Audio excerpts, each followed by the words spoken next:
बोलो बोलो दुर्गा मैया की।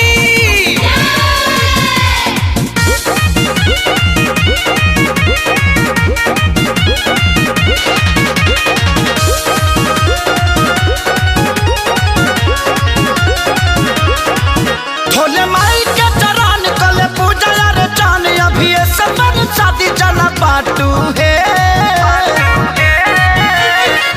भोले माई के चरण कले पूजा रे चान अभी सबन शादी चला पाटू है नोह काटू नोह काटू अंगूरी जाने काटू नोह काटू नोह काटू अंगूरी जाने काटू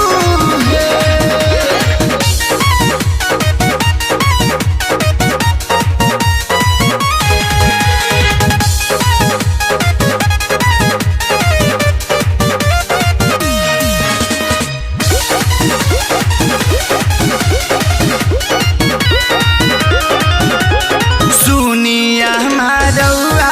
घर ही पूजा करी गौआ तले के गंगा जल धोती आम के पोलौआ एहो सुनिया मारौआ घर ही पूजा करी गौआ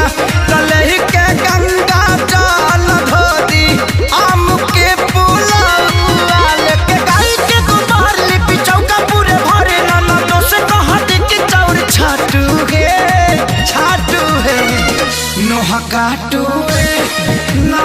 नोह काटू अंगूरी जन काटू है नोह काटू नोह काटू अंगूरी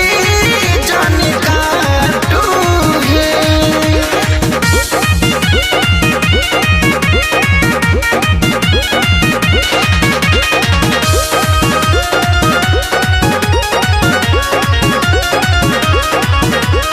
सेवा में ना कमी होखे मैया अइली घरवा जादो जी लैले दूधावा उतारला कराहवा